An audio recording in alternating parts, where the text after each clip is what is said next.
Gala Cultural. Miren, ya les comentábamos, nos place recibir en el día de hoy a don Federico Fernández Díez, director de la obra cultural de la Fundación Universitaria Iberoamericana. Él viene de León, no en Nicaragua, sino en España. En España. Y bueno, a todo esto, pues, bienvenido sea usted aquí, a este Canal 4 RD, que se complace con su visita. Gracias. Un gran honor, doctor, gracias por aceptar la invitación. No, encantado. Y para hablarnos de las semanas de España, de la cultura de España. Y de la Fundación Universitaria Iberoamericana. Así es. Sí. Bueno, lo de leonés es de nacimiento, lo de Díez. Yo estoy en Santander, en el norte de España, una ciudad preciosa, y tenemos allí la Universidad Uniatlántico, que entra dentro de la red de universidades de España. De todas maneras, yo soy director cultural y de la obra social. ¿De la universidad o de la fundación? De Funiver. Okay. Y por eso llevo ya 10 años viniendo por toda América, trayendo exposiciones de Goya, Dalí, Picasso y Miró. No he traído todavía ninguna otra cosa. En este momento hay grandes colecciones que están expuestas en varios países de América. Acaba de pasar la de Goya, Dalí, del Capricho al Disparate, que tuvo 54.000 visitantes en Quito. En Quito. Esta de Miró viene de Colombia, de Bogotá, y tuvo más de 22.000 visitantes en Colombia. Y tenemos otras colecciones como la Divina Comedia de Dalí, etc. Y esta es la primera vez que vengo yo a Santo Domingo, y espero que no sea la última, porque claro que no. Venimos a traer esta colección de Miró, que para mí fue una sorpresa, su enorme éxito, Sí. Estas son dos colecciones que tenía yo, son del año 74, 75. ¿Cuántas obras? Aquí me parece que son dos colecciones, me parece que en total son 54. ¿Que se van a exponer aquí en el país? Sí, en dos salas diferenciadas. Es que son dos series diferentes, que yo las uní, las ligué por un contenido que tienen juntas que no tendrían por separado. La del Canto del Sol es una gran obra. Es una obra exquisita que hizo la editorial Gustavo Gili por deseo expreso de Miró. Quiso ilustrar el concepto de San Francisco de Asís, que escrito en el poema El Canto de las Criaturas, que el Càntic del Sol le llamaron en catalán. Miró, hizo traducir ese cántico en italiano por un señor que es poeta y que lo pasó al catalán. Solo es un poema, porque ha habido una confusión siempre de que Josep Carner, que es el que escribe el prólogo a eso, había hecho una selección de texto de Francisco de Asís. No, es el poema de Francisco de Asís que se dice en las misas de los franciscanos y que es súper conocido también, en realidad. Y es una obra de arte, a mí, dando gracias a Dios por el sol, por la luna, por el agua, por el fuego, por la tierra. Un canto a la naturaleza, ¿no? Un agradecimiento a la naturaleza. Sí. Y a Dios, creador. A Dios. Sí, es eso. Pero eso lo tenía, Miró desde sus inicios, el amor por la naturaleza y por las cosas pequeñas de la naturaleza. Le decía que le interesaba más una brizna de hierba que una montaña. Dice, la montaña no nos deja ver, y en cambio en una brizna de hierba, en unas piedrecitas hay la resonancia del equilibrio del universo. Nos dan el mensaje de que todo está coordinado, está preparado, y se avanza a los ecologistas, se avanza a los más científicos, más que los ecologistas, a todo el problema actual del calentamiento global y demás, y al desarrollo sostenible. Es decir, en una de las presentaciones yo decía que Francisco de Asís, igual que Miró, no necesitaron de la ciencia para querer a las cosas creadas por Dios y tratar de mantener ese equilibrio. ¿Es Miró un autor, un artista mítico? Curiosamente, sí, con lo difícil que es. O sea, porque en sus primeros cuadros era figurativo, más o menos personal, muy detallista, cosa que iba en contra de las teorías del arte entonces, a base de puntitos, rayitas, la masía, las cosas del pueblo, tal.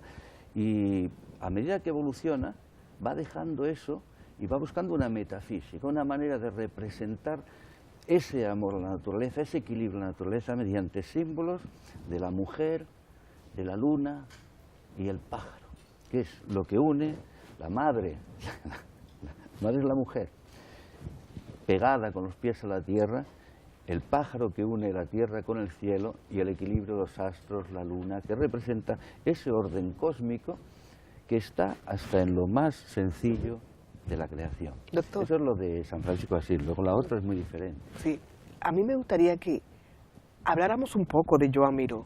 No necesariamente todo el mundo conoce a Joan Miró. ¿Quién es Joan Miró? Colocado, ¿no?, en ese mundo tan amplio y tan rico en tradición pictórica como es España.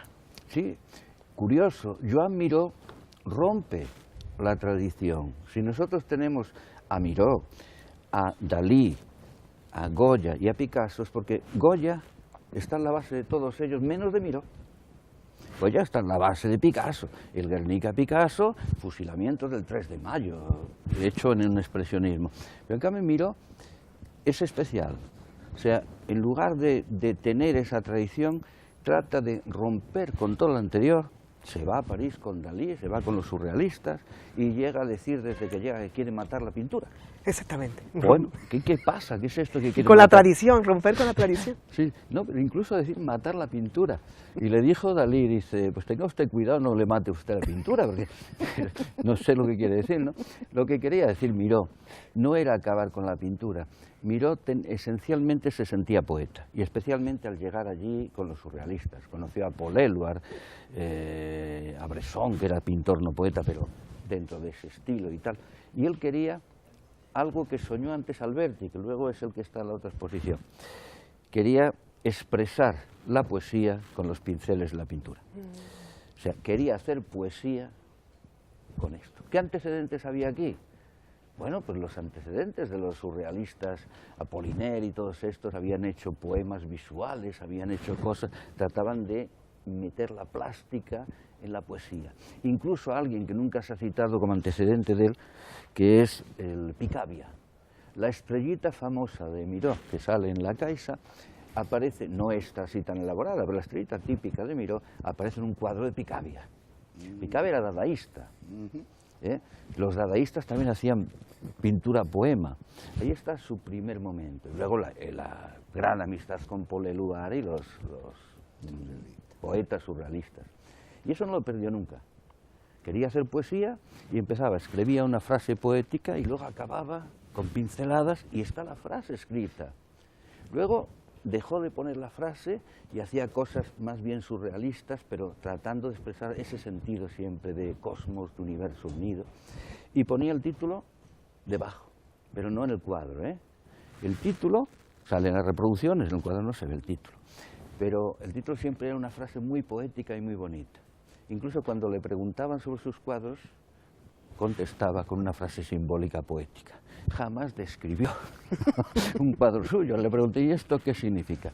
Y pues hablaba de los ruidos del silencio. Bravo. Vaya contestación. Sí, sí. En realidad...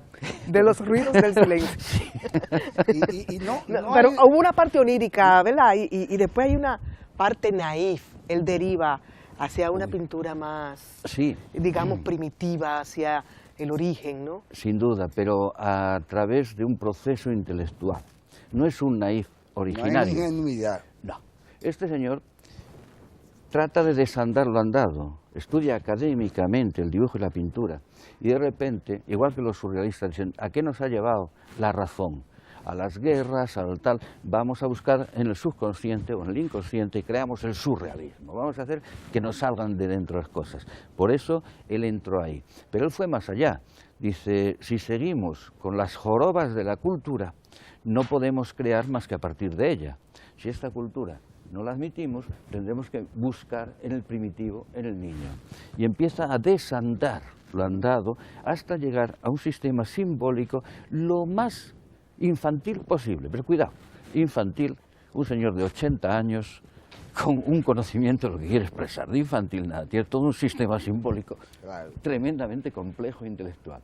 Lógicamente se parece al Naif, pero es que él participó también, y eso lo digo porque estoy ahora viviendo en Santander, en el movimiento altamirano.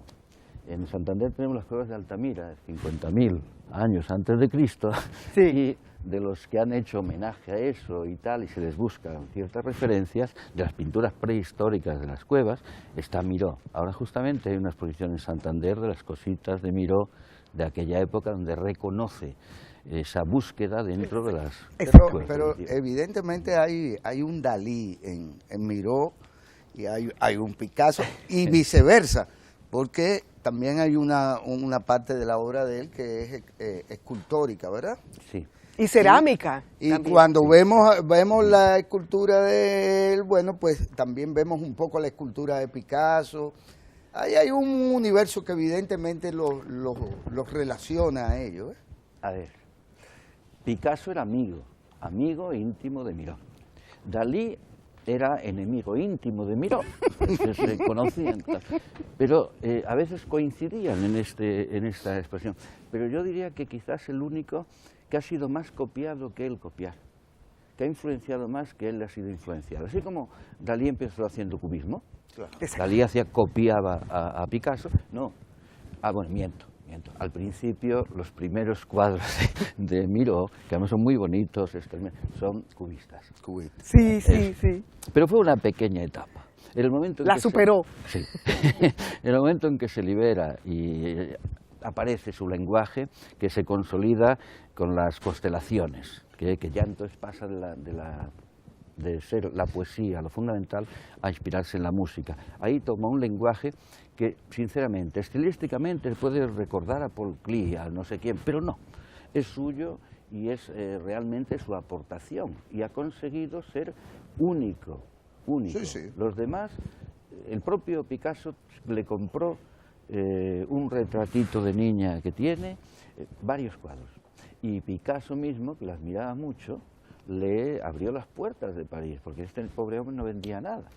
Y le vendió Picasso el cuadro donde hay una mesa, donde hay un conejo y hay toda una naturaleza muerta, se lo vendió Picasso.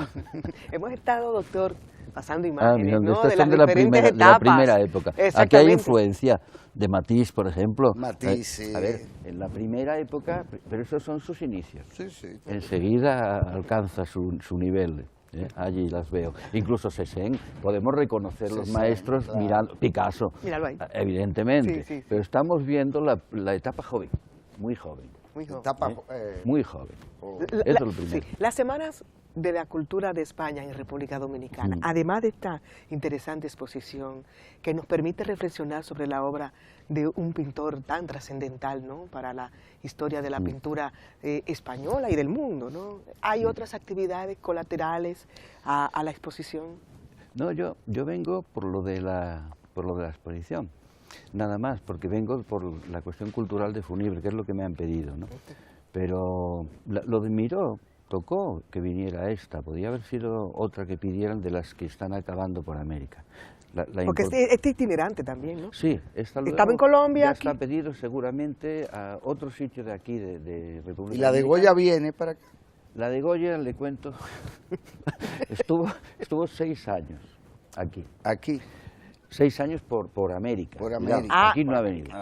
Y cuando la devuelven a España, además esta es propiedad mitad de la fundación y mía, porque era mía y la cedí a la fundación, pero he reservado la mitad de ella, esa la conservo todavía. Esta exposición tuvo tantísimo éxito, que estuvo muchos, además de 6, por aquí. Y tuvo, pues la que tuvo 54.000 visitantes en Quito, tal fue esa. No fue esta de Miró, fue la de Goya Dalí. Hubo una en Argentina, creo que en el 95. En Argentina no era la nuestra. En Argentina lo que pasa es que citaban un libro mío y todo el mundo piensa que la hice yo. Y me citaron... Creo que en el Centro Cultural Borges, si mal no recuerdo. Sí, pero esa no fue nuestra y no estaba completa. Nosotros tenemos una serie íntegra, completa, ya digo, que se va para España, que vamos a desembalarla para ponerla en la Universidad Atlántico, que tenemos una preciosa sala de arte para ella. Y nos llaman de El Salvador, que era cuando iba a entrar el nuevo presidente, el último, y venía a inaugurarla el príncipe de España, que enseguida fue rey. Sí. Felipe venía allá. Y nos encontramos con dos desgracias. Se muere la madre del presidente y el rey de España dimite. Entonces, el príncipe de España no viene a inaugurar porque no quiere que le hagan preguntas de otro tipo. Tuve que dar yo una conferencia de hora y media con él. Vale, pero vuelve a España y nos la vuelven a pedir incluso los que la han expuesto ya. Entonces yo estoy seguro que va a volver por aquí. Aunque ya ha ido a España. Ojalá, ojalá. No, en el caso Ojalá, de- agréguenos en la lista. En el caso de Miró, don Federico, Sí. uno ve una variación casi constante de la paleta. Parecería que él se sentía cómodo, porque hay una constancia de sus figuras, ¿verdad? Y de su manejo y del uso del espacio completo, ¿verdad? De la tela. Pero vemos que él igual pintaba sin color, digamos, sobre blanco, que igual daba color, igual abigarraba algunos cuadros de colores Sí, sí, y otros no. No hay una periodización dentro de la propia muestra que indique ese vagar de él por las distintas paletas. No, en esta muestra está la de Francisco de Asís, que es muy delicada, muy poética, y que muchas de las figuras que pone como representación de agua o tal, podrían ser utilizadas incluso por centros comerciales, por tal, como símbolos, como es muy depurada y muy fina. En cambio la otra, la de maravillas acrósticas en el jardín de Miró, es una locura de rasgos de todos los colores y aguadas para representar la fiesta, la alegría de los elementos del jardín, y basándose también en la música. Es seguro que escuchaba, mientras estaba haciendo estas cosas, estaba escuchando algún tipo de música. Podía ser jazz, otro tipo, porque era un hombre que le gustaba. Mucho. Vimos ahí con Duke Ellington una colaboración, ¿no?, artística. Sí. Antes de Había, la entrevista. El colorido, el color. El color, extraordinario. sí. pero en estas, Una explosión. el color de estas son rasgos que hay una diferencia. Hay las que son dobles, que son las más musicales, y las que son sencillas, que son como animalitos, que son figuras irreconocibles, como uno no sepa el código de él, porque un pájaro puede ser un 8, que el 8 significa infinito, lo transforma para tener una representación simbólica. Pero hay muchísimo color en estas. Precisamente por eso la serie Maravillas Acrósticas es la que más gusta a los turistas. Es una serie más sencilla que la otra, de 1500 ejemplares, la otra son de 200. Y está, pues los alemanes, por ejemplo, son muy aficionados a ella, se puede... Ajá. Sí, ¿A ahora qué ya- se debe? Sí, ¿a qué se debe? ¿Qué Aquí Que color? los alemanes aprecian tanto esa... Sí, es curioso. Bueno, estas son cosas extrañas. Los alemanes, Tiene que ser de algo los cultural. japoneses más claro, es más sencillo entenderlo. Los japoneses, la escritura es un arte. Cuando hacen esas letras, Miró, es que esos son los negros de Miró, son las letras. Ideogramas. japoneses. Exactamente, y la estética De cómo de es la Oriente. caligrafía. Sí, es un oriental, arte, digamos. un arte. Exactamente, entonces se entiende muy bien que Oriente le considere, ¿no? Pero los alemanes, quizá porque siempre han querido estar en la vanguardia. Tapies, por ejemplo, pintor español expresionista, no expresionismo, no sé ni cómo decirle, revolucionario. Es muy cotizado en Alemania, y sin embargo, pues en otros países no se le conoce, y es el más importante en ese estilo, ¿no? El estilo más contemporáneo. ¿Van las Podríamos- obras de Miró todavía al mercado comercial? Sí, Miró es un milagro, Miró. Una raya y un puntito puede pagarse hasta 47 millones de dólares. Esto ocurre de la época esta surrealista.